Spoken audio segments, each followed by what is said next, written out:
You are listening to the EdTech Takeout from Grantwood AEA, an educational service agency that supports school districts in eastern Iowa with a focus on equity, excellence, and efficiency in education for all children. Welcome to episode 32 of the EdTech Takeout, the podcast that serves up technology tips for teachers. My name's Jonathan Wiley, and this is Mindy Carney. Hey there. How's it going? Good. How about you? Good. We have a special guest today. Yay! You're excited. Stacy Behmer is here with us, our fearless leader. She's going to talk a little bit about Google Keep. Join us for the day. So thanks for coming in. Yeah, so before we get to that, let's jump straight in and do some news and updates, things that are new and upcoming since the last time we were recording. Yeah, well, it wouldn't be the EdTech Takeout if I didn't mention Seesaw today. So Seesaw had a big update just recently in the last 2 weeks probably for an added Seesaw activities library. And what's really neat about this is that it allows you to save some templates that maybe you're creating for your students into a library, and also allows you to assign those activities to specific students. And this is new. You before weren't able to do something like this. If you go in and take a look at the Seesaw activities library, each grade level already has 5 created activities that you can use yourself, or you can also create your own and save them into the library. So if you have a free account, you get 100 activities. If you have a pro account, you get 500. And Seesaw for Schools gets an unlimited use of the library. So you can save as many activities and share them across teachers if you'd like. So a pretty cool feature, but just so you know, if you're not seeing it, you do need to update your Seesaw app. Well, it's an interesting addition. You and I were having a conversation the other day about how Seesaw is kind of almost encroaching on like LMS type territory. And with this kind of addition. I know. Yeah. Yeah. It's interesting. They're really great about listening to feedback from teachers, and this is something that people wanted. So. Yep. Makes sense. Yeah. Also new is Padlet with some new updates. Padlet is something we talk about from time to time in the show, for sure. Yeah. They have some new voting and grading tools where you can vote on individual notes that appear on your Padlet board. You can give like thumbs up, thumbs down. You can hit the heart to do like a like. You can rate things on a star rating of 1 through 5, and you can also leave like a graded score on something. So you can say this is graded out of 10 or whatever for a comment or feedback that a student left. So you can do that all on Padlet now, and we were using some of these today, weren't we, Stacy?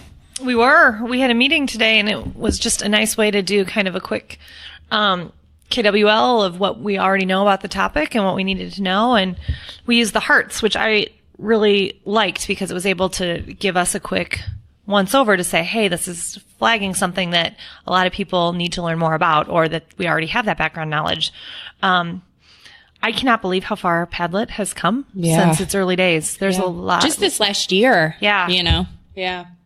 We're using the star, I don't know if I'd call it voting, but with tech coaches coming up so that they can, we're trying to pre-plan some Ed Camp sessions. So we're asking them to brainstorm some ideas, and then they're going to go in and vote how they feel about it. And we're going to use the scale so that you can still go in and be like, well, I want to learn about this one, but it's not my highest level of learning that I want to do. So, and it's really nice because it averages it all out for you. So it takes all of those star averages, and it's kind of neat. Fun.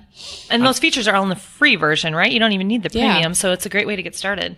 Yeah. Correct. Yeah, you need to turn them on if you jump into like the settings of the board, hit the modify icon in the top right-hand corner. You can come down and turn on the features you want for voting. But you only get one.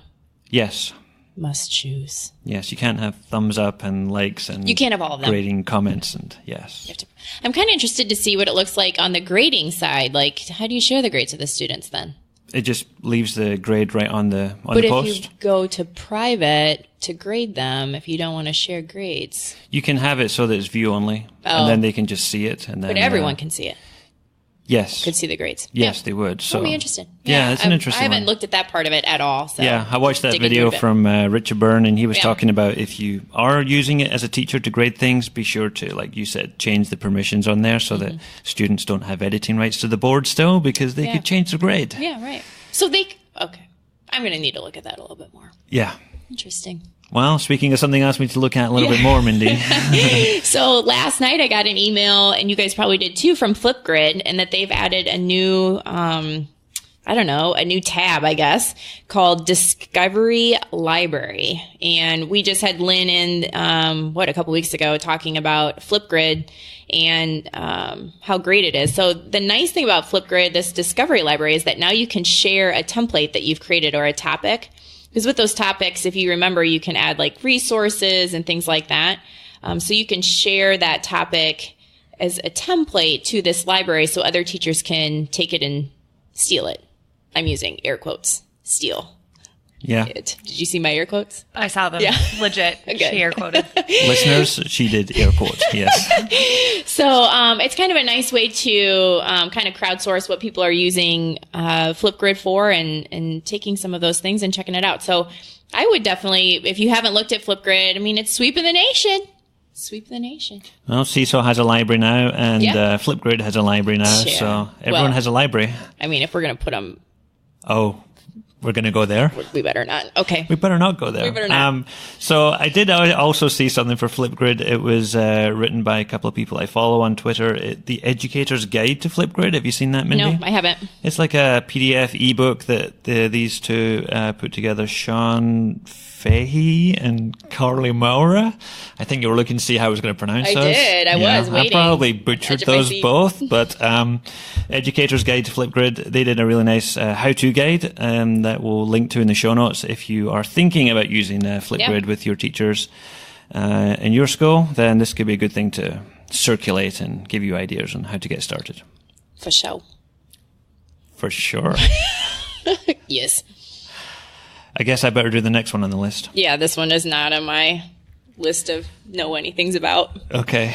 Earlier this year, Microsoft ended support for the venerable Windows Movie Maker, which has been around for years and years.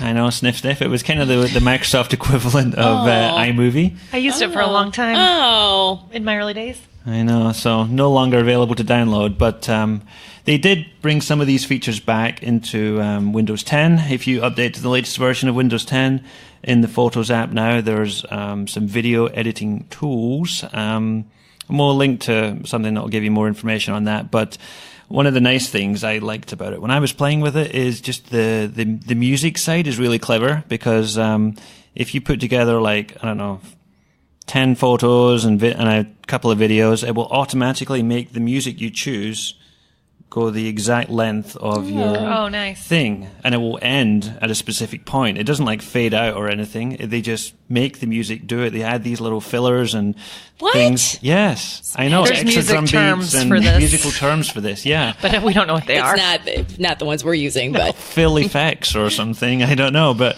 and then if you like take out a photo or a video and your video will get shorter, it will adjust the music so that it gets shorter too. which Kind of like it doesn't repeat the chorus or something. It's smart enough to things know like that, how to or adapt. it'll add an extra chorus, Yeah. or it'll do like a little bridge section or There's something like See, that. we're throwing music lingo around now. Yeah, there you go. You're really excited. You're like using your hands a lot when you're talking about it. Well, Wish this was a No air quotes. I didn't use air quotes, no, but I'm gesticulating here, so I like it. interesting. All right, so Google Classroom had an update. Is that right? They always have updates, it seems like. Yeah, I can't keep up with Google Classroom. So you can import grades from Google Forms quizzes into Google Classroom. And I saw this, but I haven't tried it or know anything about it. Stacy, do you know anything about this? I've seen it. It's kind of stinks. Like I'll talk about with Keep too. It's like we don't have kids like a class to make this pertinent for us to try right away. I know. But I think, if you get the spreadsheet or that data, it's like a CSV file in the background or whatever format, and then you can put it into Google Classroom into that grade book. Huh. Yeah. So I think a lot of our schools use Power School for their grade book, and they don't do double entry. But if you are using Google Classroom for grades, then this could be a good way. Even if it's just like for like an informal formative assessment type check and you wanted to, put those grades somewhere all in one place, that could be a good thing. Google Forms got an update, and you can now copy and paste charts from Google Forms into your slides and emails. Yeah. You I like that? That makes me happy. Wiley, I'm like kind of impressed he's talking about forms and spreadsheets. Well, I got this email He's just reading a sentence off the page. Oh. No, I'm done. I got an email from Google this morning that said, new for Google Apps for Education, and I copy and pasted some stuff into the doc. There it is. So, yeah, tell us all about it, Stacy. Well, I don't know all about it, but I just like the ability to update charts and things. So it's that live update feature, that was in Google Slides recently too. So if you've got a data set in a spreadsheet and you make a chart from that and you embed it into a slide deck, and so I'm assuming this is somewhat similar, that as you collect more responses in a Google form, it updates the spreadsheet, which will automatically update your slide presentation. So you always have current data. Does that make sense now? Just sprinkle a little Beamer dust on it and make it make sense. Good job. Did that help? Yeah, we should have her back more often. We should. The next one I do know a little bit about. That was the Science Journal that comes to iOS, because I tried this out and it's kind of clever. It's an app that works on iPad and iPhones, and it's also on Android. And it uses like the built-in sensors on your device to measure acceleration or brightness or loudness, and it can create graphs and things in the app where you can like take notes, like you were taking an experiment on something.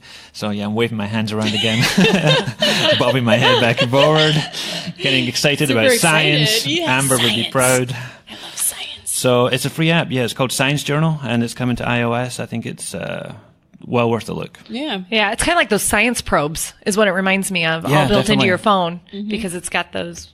Yeah, in the past we'd plug those things into computers and drop them in beakers and stuff like that. So, well, and I feel like this next one we maybe need to have Stacy talk about, because it's all about Google Keep and Google Slides. There's been you guys talked at iTech too about the update with Slides, where you click on you can hide slides now. That was one of the updates, right? I think you talked about that. We didn't talk about it, but they talked about it in Dad's and Ed. Oh, okay. That's okay. Crossover show, yeah. Crossover. That would be fun. Oh my gosh. So Google Slides with Google Keep. So we'll talk about Keep here in a minute, but if you're taking notes, now you can open up your Google Keep notes within Slides and drag them in. Or if you take an image, a picture, and you write about it in a Keep note, and you want to drag it into your slide deck, you totally can. Drag and drop. Drag and drop. We like that. Yeah. So that's kind of a perfect segue, I think. Oh. Wow. Was that on purpose or not? I did leave that at the end on purpose.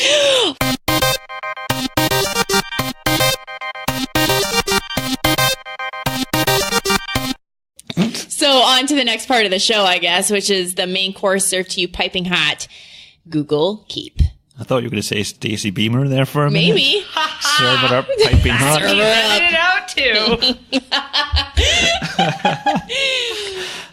All right, so Stacy, we bring you on to talk about Google Keep. It's probably the coolest thing that Google has come out with, and I don't know, how old is Google Keep? Not that old, right? No, I want to say it's probably 5 years old. No, stop it. But it hasn't been in the domain for kids in or able to be turned on in the dashboard. It hasn't been one of those core services only for the last like maybe 6-8 months. Yeah, when it first came out, it does not look like what it looks like now. It looked a lot different. It didn't have as much stuff, but it's been around for a while. It has, and I remember I put it on and I tried to use that because people were using Wunderlist or other note-taking apps, and I liked those better because there were some features that weren't in Keep, and now, ta-da, they're here. Da-da-da.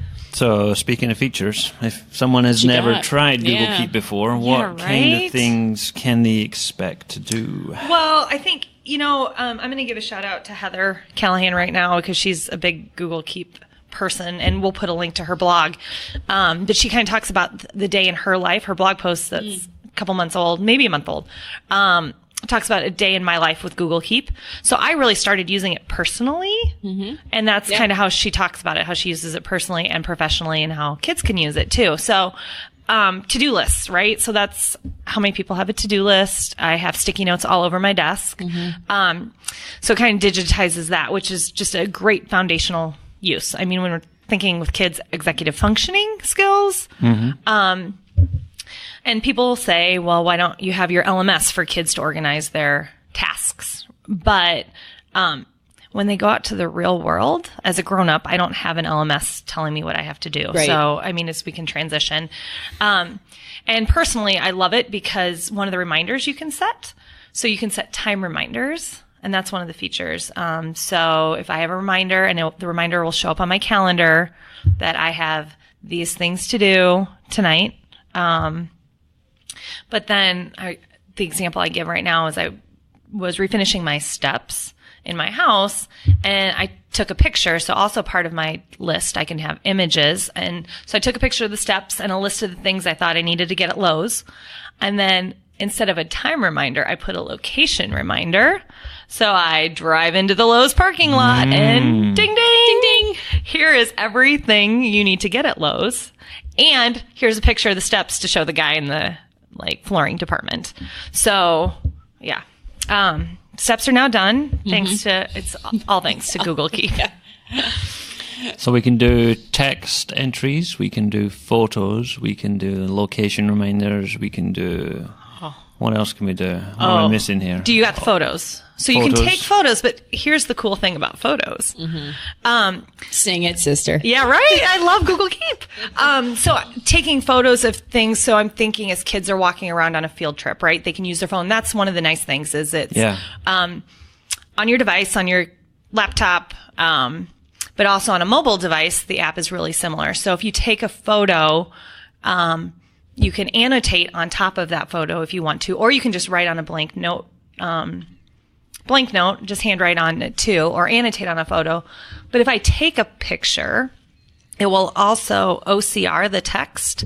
So if I take a picture, there's an image hanging in the room. If I snap a picture of that, or if I have a textbook and I have a paragraph and I snap a picture of that paragraph and I go to the three little dots and I say grab image text, it will pull that text out of that image and type that out. So you'll have that typed, which is kind of nice. I think as kids are doing research, I think of back in the day when I had 200 note cards for a research paper. I had to handwrite all that out from the textbook. Really now I could snap a picture of that text. And you guys were elementary teachers. Sometimes having kids type or retype stuff is a royal pain, and just to ease that process, for them to be able to grab that text. I know, when I first saw that feature, I thought, yeah, this won't work very well, but it does work pretty well. I used it with my handwriting, and it worked pretty well. Yeah. I was pretty surprised. I mean, it wasn't flawless by any means, but it was close enough that I could have went back in then as a student and been like, oh, I need a Y here and I need an S here, and fixed it. And I tried it with I think I uploaded a picture with a screenshot of something that had words on it, and it picked out the words from that picture too. So that's like snap and read stuff right there. Yeah, it really is. But the thing that's funky is I took a book and it had two columns. And I took a picture of both columns, and it ran the two columns together.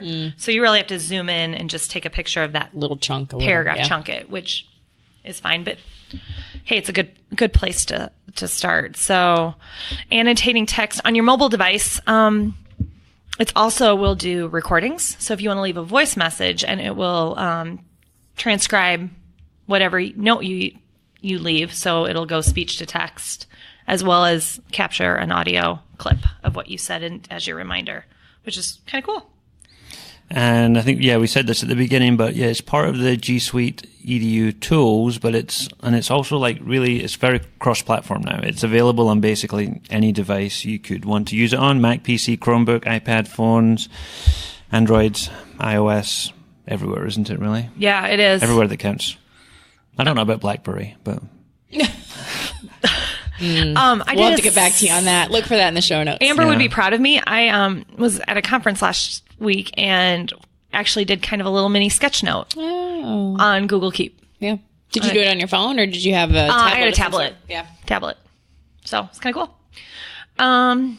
What else can I tell you about it? I'm looking at the notes like that I have right now.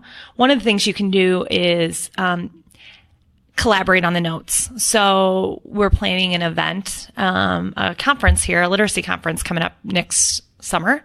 And we made a to-do list of tasks that the committee has to work on. So we're sharing that with the group. And then we can all act on the tasks and cross them off the list. And I'm thinking too for a classroom, like the writing process. There's a process that you go through with pre-writing or brainstorming, whatever you do. And then, hey, you're going to peer edit, and then you're going to draft it and peer edit, and then make your revisions. So that checklist. So one of the nice things is with those notes, you can duplicate those. So if I get done with my first, I go through that process again. I can just make a copy of that note and reuse it. So I could share I would definitely have the kids create the note and then share it with the teacher. Because then the teacher can check their progress right there. So just little things like that. And then I can also, as a student, set the reminders. Hey, if I need to be at the next, I need to have my draft done by Friday, I can set the reminder to Friday. So it'll be on my calendar. Things like that. Yeah. And we had some people at the agency using Google Keep, and one of their requests, I think I told you about this already, was that if you do share like a task list with somebody, they would like a notification that somebody else has like checked something and said, yep, done. So you do need to keep going back in and see if those tasks are done. But yeah, if you make Google Keep as like a part of your workflow, and then you're constantly going there every day to like check on stuff and put things on your to-do list. Yeah, it puts a line through it so you know it's done, but you don't get like an email notification and be like, hey, they did it. Yeah. Yeah, it'd be nice at least for a note if you could turn it on just for that note too. Because I might not want, you know what I mean, like notifications for some lists that I'm sharing, but for some of them that are maybe high priority, then I would. So we need the little, turn it on or we need the bell in the top right hand corner or something. Just a little gear for each note. There you go, Google. Hope you're listening. Yeah. Please. I'm sure they are. Stacy Behmer's here. They probably are. Right. Another thing I kind of like is the fact you can tag notes too. So you can add it's labels. I guess so if I'm typing in a note, like I can do a narrative, but if I type with a hashtag national parks. So if I'm doing some research on national parks, is one of my projects. If I'm keeping notes on that and I put the hashtag or the label, I can make labels. I can sort on those later.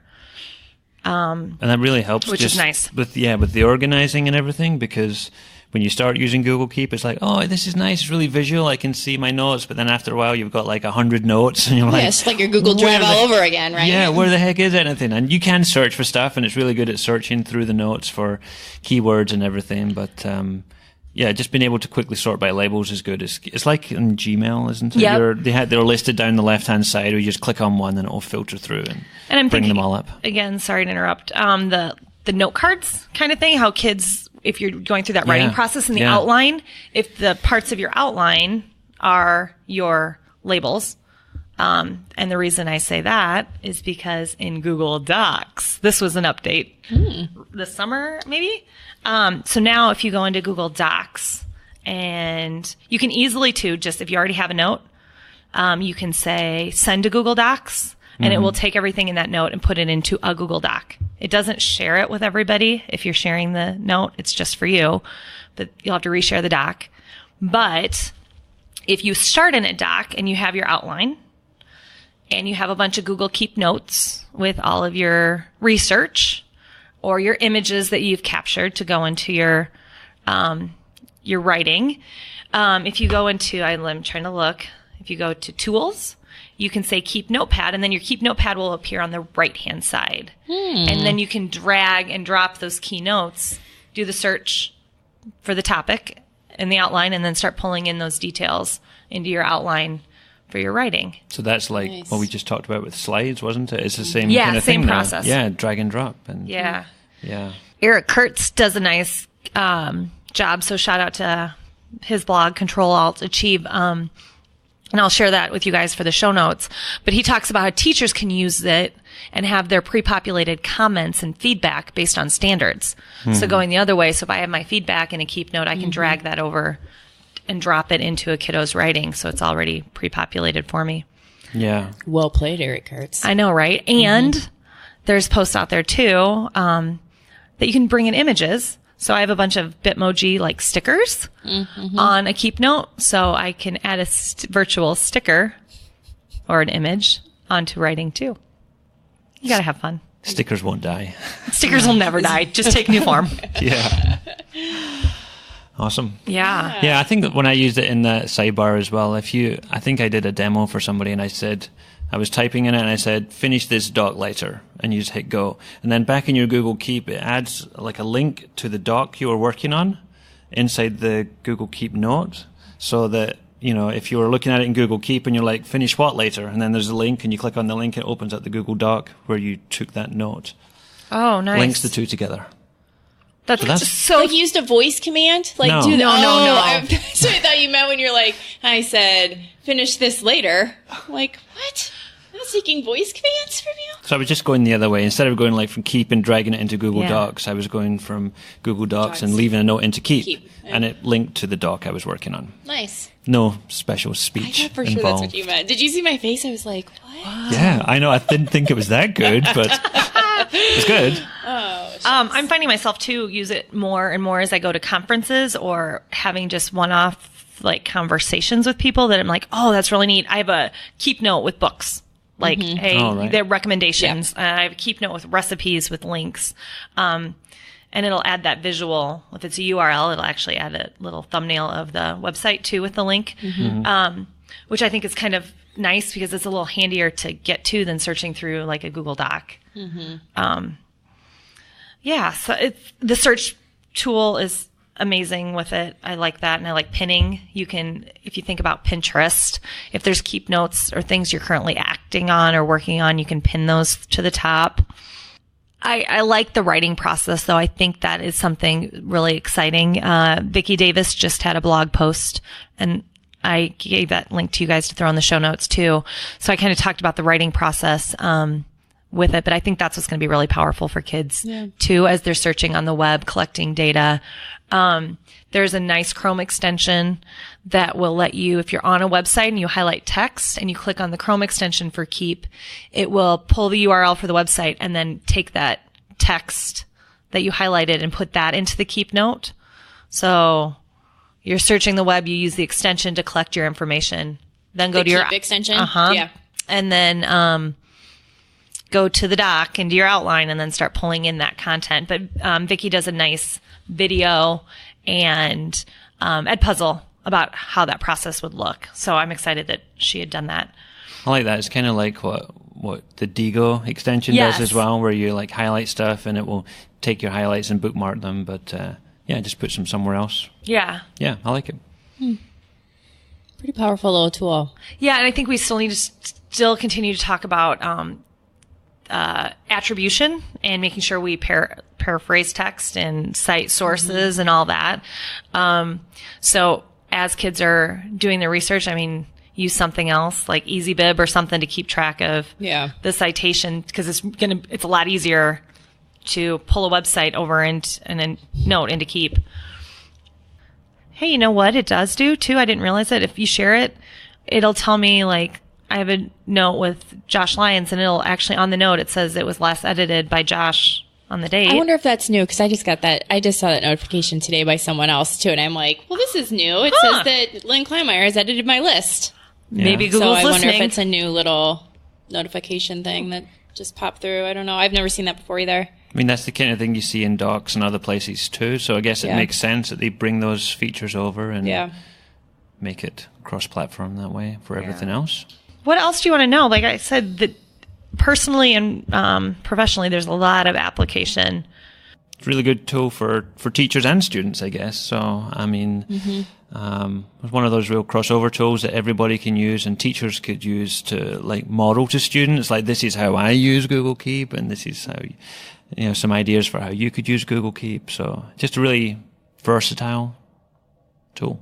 Yeah, and I think it's cross-curricular too, right? So you've got some things you can do with obviously ELA and social studies and writing, but if you're snapping images or writing, if you need to write out an equation or you're doing something, you've got that ability to be able to do that. handwrite right on top of it or to draw is a really neat feature, I think, too. So yeah, a lot of potential, and I'm super excited now that it's in the domain and it's got that docs and now slides integration.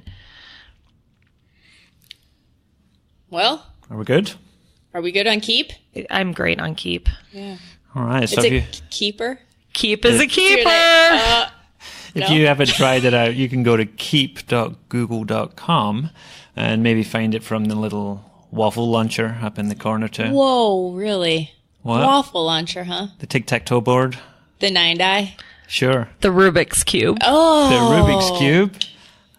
I Yeah. always say the 9-die, and then I'm like, but I believe it's actually called the app launcher. Is that right? Yes. Sure. Is that its official name? Just go to keep.google.com. Yeah, You'll okay. find it.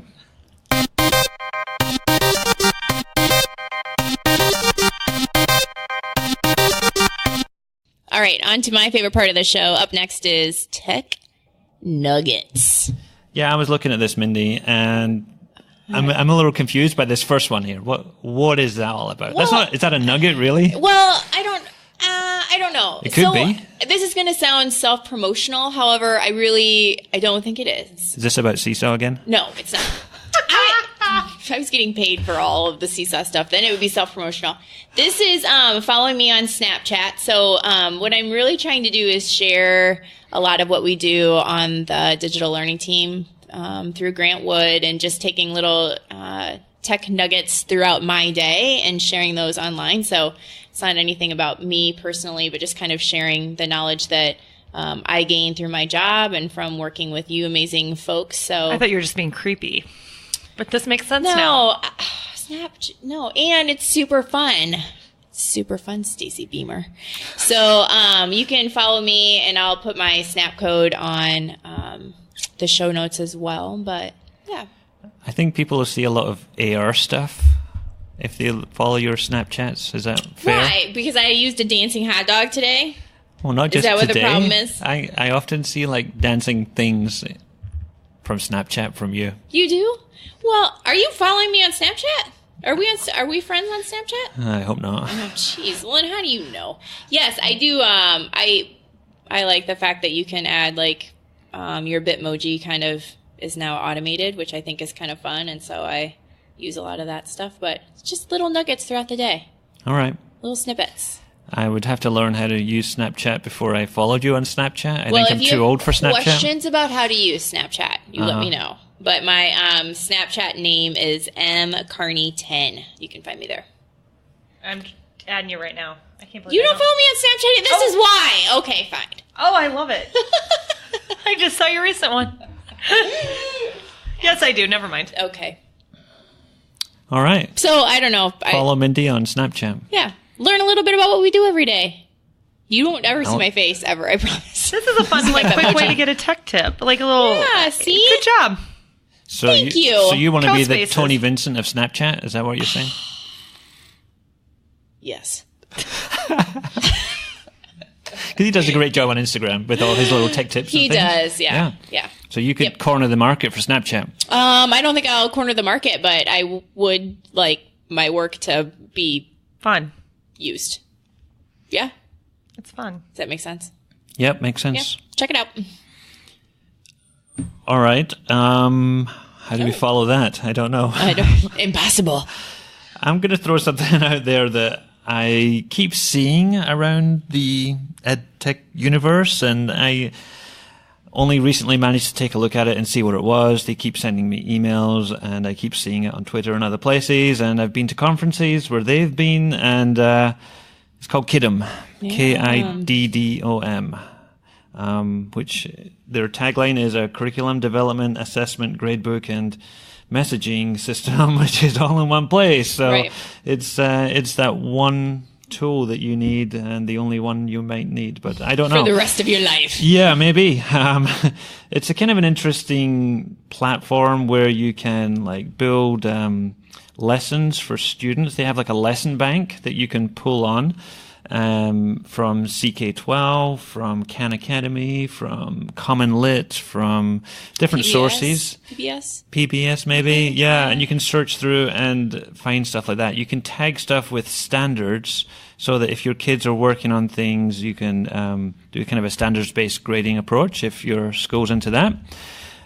Yeah, I know. It's like OER Commons. Yeah, and I think it's growing. I think it's getting better. I looked at it probably, I think Beth and I looked at it like a year ago, and we're like, hey, what do you know about this? And we dug in, and we had a really hard time finding, I don't know, resources that matched up with the topics we were looking for, and I think it's gotten better. Yeah. And I was watching, Beth was doing a webinar yesterday that I was sitting in on, and I think she made a really good point that even if you don't want to use the platform of Kadhim, it's also just a great place to go and look for free resources that are related to the topic. So if you are using something else like Google Classroom or Seesaw or Canvas or something like that, Kadhim could still be a really great place for you to go and kind of just have them filter out different resources for you that are all free resources that you could just pull from there. Yeah, I mean, it also connects with your Google Drive. So if you have materials in there that you want to share with students, you can do that. It will build up like a profile for each student in terms of, how well they are meeting certain standards. And, you can take some of these resources that Mindy was talking about and assign them to just like certain groups of kids instead of to the whole class. So, you may be able to use it in some kind of blended learning environment for, like stations with kids or for flipped classrooms and things like that too. So it's worth a look if you're interested in exploring a new platform that may have resources that you could do with your students. Then, take a look. It's one of those things where you always have to like preview the resources. Like if you went to like Smart Exchange and places like that, you download the lesson. You might not use it exactly as is, but you can adapt parts of that to meet the needs of your kids. Yeah. So do you know what the licensing is on these? So I believe resources? Yeah, I don't know specifically for the resources. I think that it's all like, is it proprietary content or it's agreements with those publishers? Like, CK12 is kind of like open anyway. Common Lit is all free and open anyway. So I think they're just partnering with people that already have free stuff out there, but letting you pull it all together into one place. Okay. Yeah. It's free for a single teacher to use with their class, but if you want like school-wide reports to track all your kids through different grade levels and things, then there is a school plan too. Yeah, because it looks kind of LMS-y too. Yeah. And it reminds me of some of the OER Commons and those other sites that pull in the, open ed resources. Yeah. So nice. So Kadhim, check it out. All right. So, you mentioned something about AR when you were making fun of my Snapchat earlier. And Amber and I have been kind of digging into the new AR kit, which I believe we brought up about the AR kit previously on the podcast, right? When we talked about the AR kit. Apple released something called the AR kit, which makes augmented reality creation more accessible to everyone. And so this kit has kind of blown up augmented reality, and people are making all of these crazy AR apps. Amber and I have kind of started digging into them, and I think we'll probably at one point or the other do an episode on AR. But if you're kind of interested to see where AR is going and the new stuff that's being created, you can follow on Twitter at Made with AR Kit, and I'll put that in the show notes as well. But you should see some of the crazy previews of apps that people are creating. I mean, like the ability to walk into a totally different world. My mind is blown every time I go in and look at them like, oh my gosh. And a lot of them aren't available yet. They're just doing previews of them and sharing them through at Made with AR Kit. But if you want to see what's coming, you should definitely go and take a look at that. Follow them on Twitter. There's some crazy stuff on there. Yeah. I just looked at this today when I was looking at the show notes. Yeah. And I followed them too. There was a guy that made a remote control airplane one where he was standing on a train station platform, and the plane took off, flew out over the other tracks, came back, landed as somebody else was walking past them, and it's just nuts. It's like, I've got just enough time to fly my plane. Yeah, exactly. I don't know. And there might not be through some of them. I mean, I don't know how much the educational value is there right now with some of the things that we're seeing with AR. But I think the neat thing about it is to know that it's coming and knowing that, I mean, Amber has a student who's used this and has created an app and is like, I don't know, I think he's winning like some award or something, in that our students are going to be using this and creating things. So it might look crazy to us, but it's coming. Well, we think about VR and how far that's come. And now just the AR just adds that next layer of experiencing and real world. It seems like it's right there in front of you. Yeah. And just a prototype, I think. It's going to be important. Stacy Behmer was an early AR pioneer. Do you remember the old the Google Glass? Oh, my Google Glass! It was funny. Wah, wah, wah. Sometimes Stacy would walk in the room and she'd start talking to you, and then suddenly her eyes would dart up to like the top right-hand corner of the room, and then it's like, what's that? Embellishes stories. Yeah, and then Google Glass. Are they bringing that back? I thought I saw somewhere they were bringing that back. Yep. It was just ahead of its time. Right. The world wasn't ready for Google Glass. I think but you're we're right. ready for AR. Yes. Yeah. Won't be long. Yeah, I mean, kids and stuff they're going to be able to experience without really going somewhere. It's amazing. Yep. All right. So as I look down the list here, it looks like Mindy and I have both been checking out kids' podcasts. I know. I saw this on here. I thought that was kind of funny. Yeah. Did you tell me you were doing that? No. Oh. You put checking out kids' podcasts. So I know I did, but I thought you were maybe doing it on the sly, and I didn't know, and I saw you added something. My kids have been listening to Wow in the World recently, which is an NPR podcast. It also has a character named Mindy on it. It does, yes. It does. Yes. Mindy, she has her own show on like satellite radio, Sirius or something called. I'm not surprised. It's called The Mindy Show or something like that. So it is? Yeah, it is. So Mindy and Guy Raz do Wow in the World, which is kind of a fun science podcast for kids. It's fun because not only it's almost like one of these old kind of like radio shows where they're acting out stuff in the background and there's like doors closing and things dropping. I know, I love the sound effects. all the drama and the acting in there is fun and makes them very listenable. So. And they do they interview the little kids, make a story. Yeah, what is your wow in the world? And they tell some amazing story about things. So yeah, and they're short.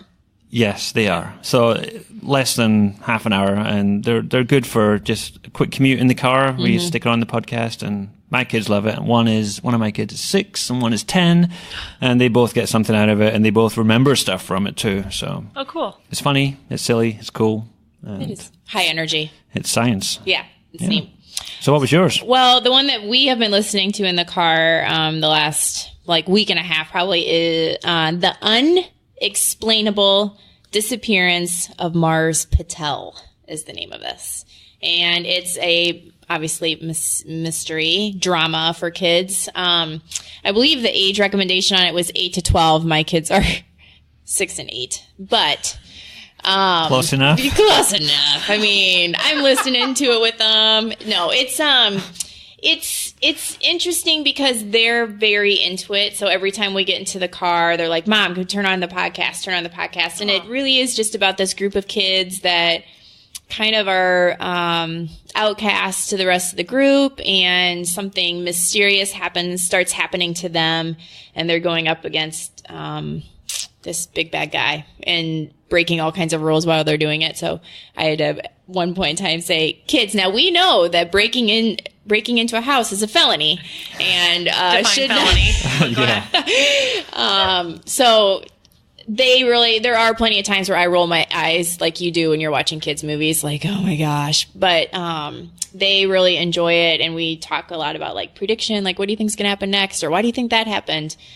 So just fun storytelling, I guess. And I have a kind of a reluctant reader at my house, and so I'm kind of hoping this will get him excited about maybe story writing or something like that. So I think I saw they were on season 2 now or something. They are. We are not that far in. We're on season 1, close to the end of season 1. Okay, so you may not be able to answer my question that was about whether season 2 is it one continuous long story, or I think is it so, because we have by accident started on an episode in season 2. For some reason, whenever I boot it up, it starts the most recent episode. Yeah. I don't know why. But yeah, I feel it's the same because the characters' voices are the same. They still haven't found Mars Patel yet, then?